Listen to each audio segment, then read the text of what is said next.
बनेको छ पहराले यो छाती मेरो, बगेको छ छहरा रगतमा मेरो, पखेरोमा जन्मे टाकुरामा हुर्के, म झुक्दै नझुक्ने नेपालको छोरो, म झुक्दै नझुक्ने नेपालको छोरो।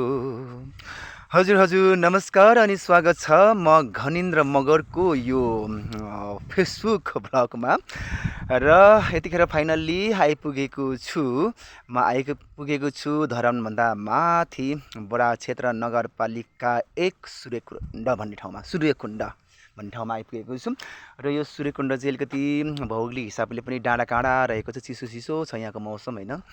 र भौतिक पूर्वाधारको कुरा गर्ने भने लाइनहरू पनि यतिखेर होइन, लाइनको व्यवस्थाहरू पनि छ वरिपरि,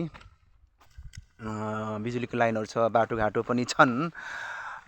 र बाटोघाटो चाहिँ कस्तो भन्दाखेरि पिच्चे बनेको छैन, यहाँनिर ग्राभलकै बाटो छ। तर यो विशेष गरी धरानका मेयर हर्क साङपाङको एरिया भएको कारणले गर्दा पनि यो भनौँ न धरानबाट विष्णुपादुका हुँदै यो सूर्यकुण्ड भन्ने ठाउँमा चाहिँ पिच पनि आधी बाटो बिचमा ल्याइपुगेको अवस्था छ। सायद यहाँसम्म आइपुग्ने यसपल्टको प्लानिङ पनि रहेको छ भनेर चाहिँ यहाँका बासिन्दाहरूबाट मैले सुने।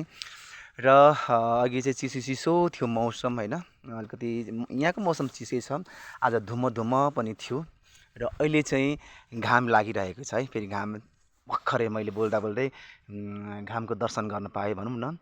र अघि बिहानदेखि चाहिँ एकदम धुम्म थियो मौसम र चिसो चिसो मौसम। अनि यो एरिया विशेष गरी चाहिँ अलिक भौगोलिक धरातलले पनि डाँडा काँडा अनि अलिकति भ्यूहरू हेर्नको लागि पनि मजा आउने सुनसान ठाउँ होइन। कहिलेकाहीँ अब यो सुनसान ठाउँमा आउनुको मजा पनि बेग्लै होइन।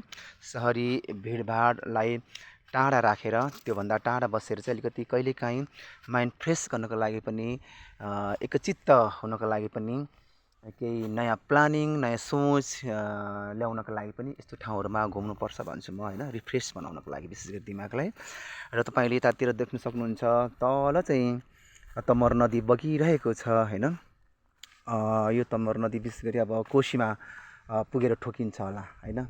अब तपाईँले तल देख्न सक्नुहुन्छ, योभन्दा तल चाहिँ अब कोसी नै छ भनौँ न यहाँनिर होइन। कोसी नदी बगिरहेको छ। तमोर नदीबाट चाहिँ कोसीमा यो तमोर नदीका पानीहरू चाहिँ कोसीमा जम्मा हुने गर्छन् होइन। सप्तकोशी भनेपछि 7वटा नदी मिसिएर बनेको यो कोसीमा चाहिँ हामी विशेष गरी त्यहाँ डुल्न पनि जान्थ्यौँ, घुम्नको लागि पनि जान्थ्यौँ होइन। तर अहिले चाहिँ माथि यो सूर्यकुण्ड भन्ने ठाउँबाट चाहिँ, डाँडाबाट चाहिँ त्यहाँको भ्यू पनि हेर्न सकिन्छ। र अहिले चाहिँ भर्खरै म यहाँ अघि नै म आएको थिएँ, 1-2 घन्टा भयो। यहाँ टिकटक बनाएर घुमेर 2-4 टिकटक चाहिँ बनाइयो अनि घुमेर यो चौतारोमा आएर म बसेँ, खाजा खाएँ। यहाँनिर मैले अलिकति 1 प्याकेट बिस्कुट पनि, धनकुटी बिस्कुट लिएको थिएँ। यो धनकुटी बिस्कुट पनि खाइयो, खाजा खाइयो एकछिन। अनि यहाँ भनौँ न रेस्ट गरेर चाहिँ अब म विराटनगरतिर पनि फर्कन लागेको। यहाँनिर यहाँ बाइक देख्न सक्नुहुन्छ, यहाँनिर काठले बनेको सानो चौतारो पनि चिटिक्क परेको होइन। र सुनसान छ यहाँको मौसम। साँच्चै यस्तो सुनसान वातावरणमा, यस्तो शीतल ठाउँमा जो कोहीलाई पनि आउन मन लाग्छ। तपाईँ पनि यदि घुम्न चाहनुहुन्छ भने अवश्य पनि आउन सक्नुहुन्छ, किनभने यस्तो ठाउँमा प्राय सबैलाई मनपर्छ। मलाई चाहिँ यस्तो ठाउँ विशेष गरी पहाडी इलाकाहरू मनपर्छ होइन। र पहिला आउँदाखेरि यो काठले बनेको चौतारो थियो, अहिले भत्किएछ है। एकातिरको चाहिँ भत्केर तल झर्छ, एकातिरको चाहिँ छँदैछ। अब यो काठले बनेको हुनाले पानीले पिट्दा भनौँ न मक्केर सायद यो झरेको हुनुपर्छ। र यो अलिकति फराकिलो ठाउँ छ, यहाँ घुम्नको लागि चाहिँ मस्त मजा आउने रहेछ, मैले अनुभव गरेँ। र तपाईँ पनि आउन सक्नुहुन्छ भन्दै अब भने म विराटनगरतिर लाग्दै छु भनौँ न, लाग्ने तयारीमै छु। र 1-2 घन्टा यो ठाउँको भिजिट गरियो। अनि विशेष गरी यो सूर्यकुण्डमा चाहिँ एउटा कुरा भन्नु मन लागेको कुरा, विशेष गरी यहाँ चाहिँ यहाँको आय स्रोत भनेको यहाँका बासिन्दाहरूको चाहिँ बेसार हुँदो रहेछ है। बेसार चाहिँ प्रायः सबैले लाउँदो रहेछ, अलिकति सुक्खा सुक्खा पनि रहेछ ठाउँ चाहिँ।